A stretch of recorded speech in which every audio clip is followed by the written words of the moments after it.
A dark winter is coming. We haven't yet faced the final financial boss of 2020. Hi folks, and welcome back to the Financial Argument channel after a long break. Let's pick up where we left off. We had an interesting presidential election period, both before and after Election Day, which wasn't a surprise. If you've been following my channel for a while, you already know that I'm nonpartisan. I've always emphasized that the main problem is the corrupt financial system, which, like an octopus, has tentacles spread throughout our present and future economic lives. I urge people to be prepared, to at least be aware of certain truths. Unless you've been completely isolated from the news for a while, you know this election cycle has brought out some very strong feelings about the apparent winners and losers of various races, even as votes continue to be counted and even recounted.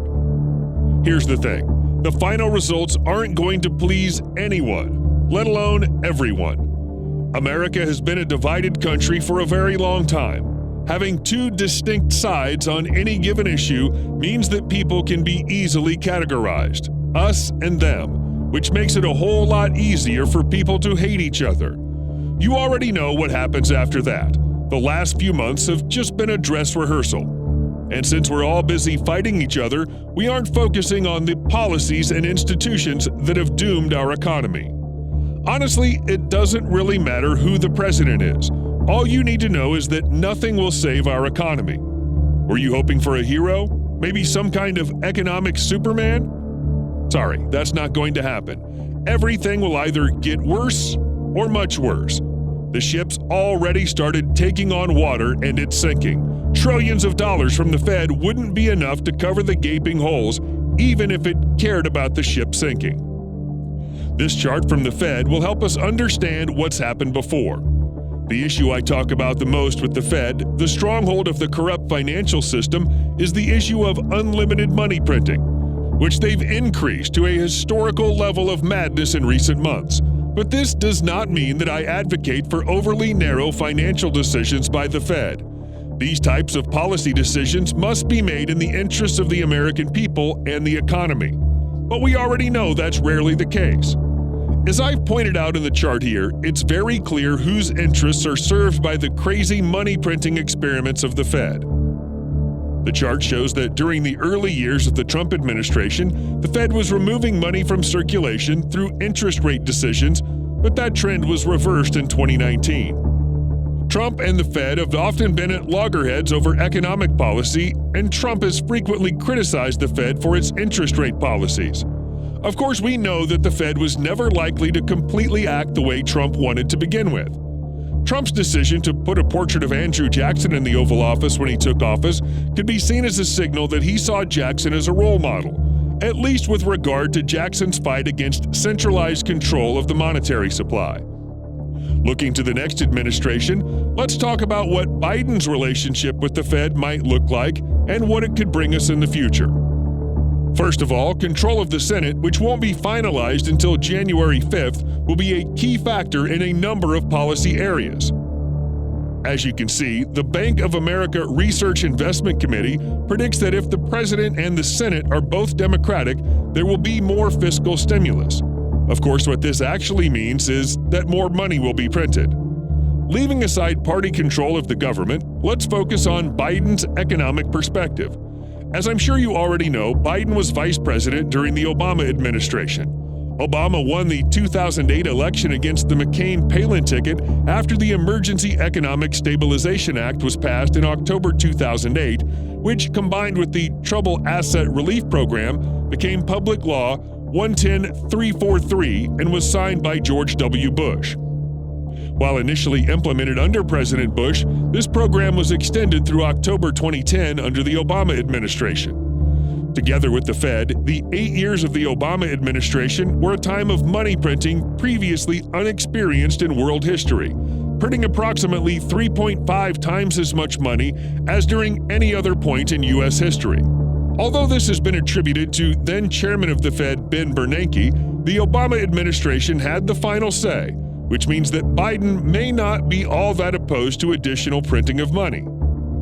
In addition, another issue that needs attention is the Great Reset, a concept created and developed by the World Economic Forum. When first proposed in 2016, the idea seems to have gained ground during the current public health crisis.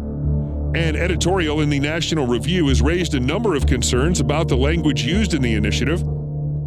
If you've been following my channel for a while, you already know that I believe our economy is broken. I've talked about a number of issues, how the rich keep getting richer while everyone else gets poorer, growing public debt, rising unemployment, and so on.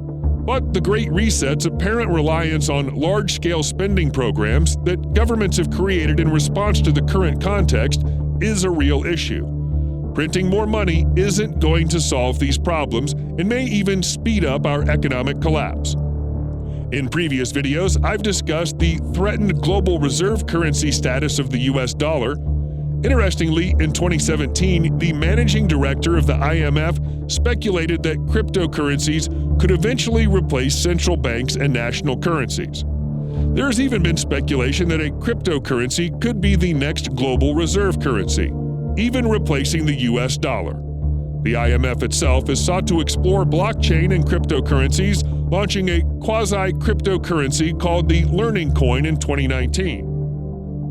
While they've claimed their goal is to understand these emerging technologies, in combination with the Great Reset Initiative investment requirements, particularly in the environmental and energy sectors, I am concerned about the possibility that such investment plans might consider solving the money printing requirements through the IMF, which has an empty balance sheet since all the world's central banks are currently engaged in wildly printing money.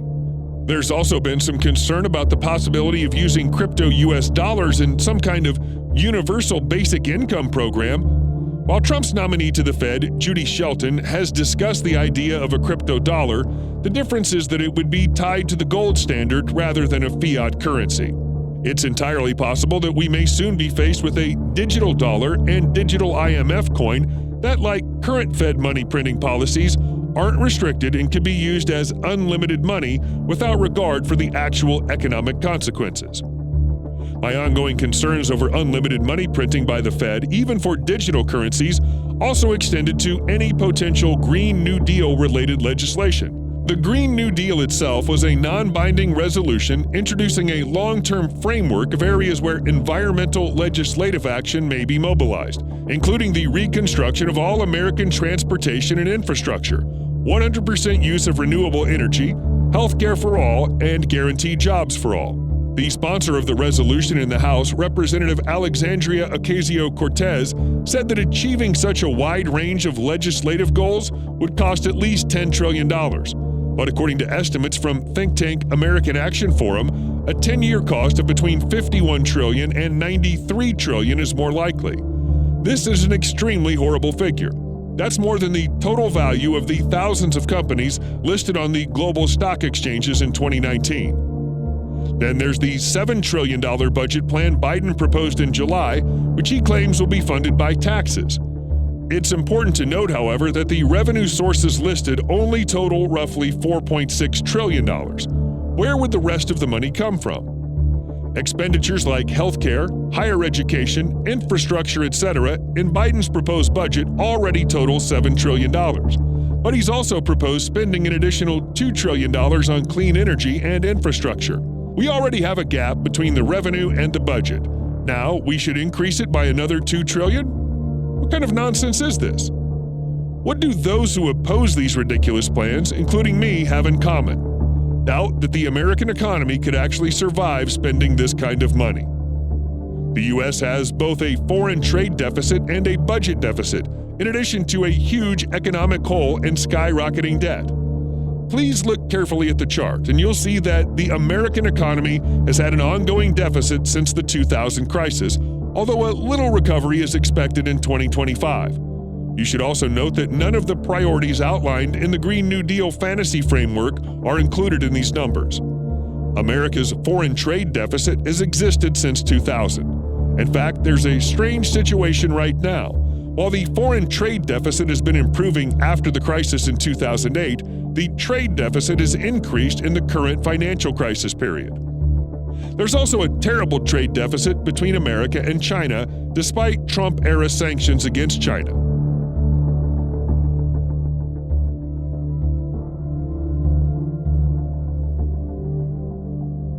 Let's take a look at the table. We're already in tremendous debt. The U.S. debt to GDP ratio is 107% right now. It's even less in places like Djibouti, Mauritania, Venezuela, and Argentina. If you look at the household debt to GDP, it's the same. The private debt to GDP ratio is even worse. These are evidence that the world economies have collapsed, folks. Despite all this, politicians keep telling us that unlimited money printing is the solution. They also found a fancy name for it: MMT, Modern Monetary Theory. Basically, MMT argues that governments with fiat currencies can spend more than what they collect in taxes without the risk of hyperinflation, provided that demand doesn't outpace certain economic resources. There's one thing they haven't considered: that our economy is already undergoing a painful collapse. While the primacy of the US dollar is being questioned with the rise of China, its only real source of power right now is its use as a world currency reserve.